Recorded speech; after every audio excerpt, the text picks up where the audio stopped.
नमस्कार और स्वागत है आपका अपने YouTube channel study with news में। और जैसा कि आप देख रहे हैं, आज हम ज्योग्राफी को पढ़ेंगे और ज्योग्राफी में आज हम दो मुख्य बिंदु को पढ़ेंगे। पहला है हमारा मरुस्थलीय क्षेत्र, ठीक है, और दूसरा है हमारा भारत के समुद्री तट, ठीक है। तो हम फर्स्ट को स्टार्ट करते हैं। तो भारत में 3 मरुस्थलीय क्षेत्र है, 3, ठीक है।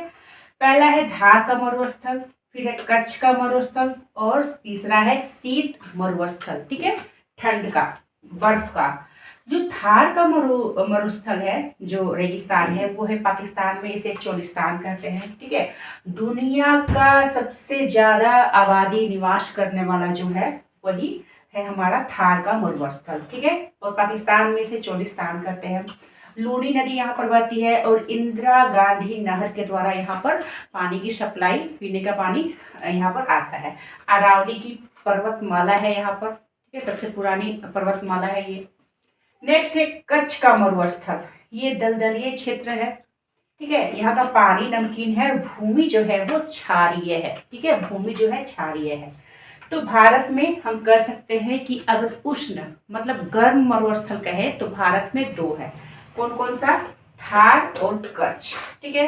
नेक्स्ट है हमारा बर्फ का शीत मरुस्थल, वो है लद्दाख में। यहीं पर सबसे ऊंचा सड़क है, यहाँ पर लेह लद्दाख का सबसे ऊंचा सड़क है। नेक्स्ट है भारत के समुद्री तट, आप इसे देख सकते हैं, समुद्री तट 3 ओर से जल से घिरा है, प्रायद्वीप है, दक्कन का पठार हमने पढ़ लिया है, ठीक है। ये है कच्छ, ये है सौराष्ट्र।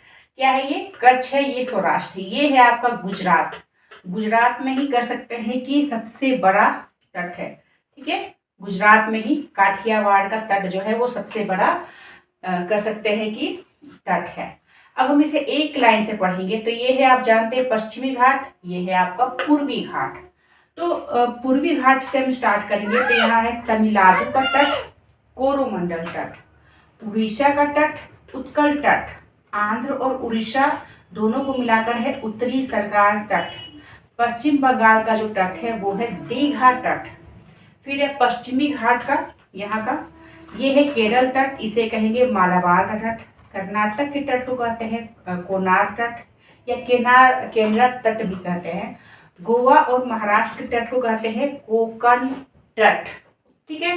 तो आई होप आपको समझ में आया होगा आपका मरुस्थलीय क्षेत्र, और ये है आपका भारत का समुद्रीय तट, ठीक है। नेक्स्ट पार्ट में हम मृदा को पढ़ेंगे, मिट्टी को पढ़ेंगे, भारत में किस तरह से मिट्टी को बांटा गया है, कितने इसके भाग हैं। तब तक के लिए नमस्कार।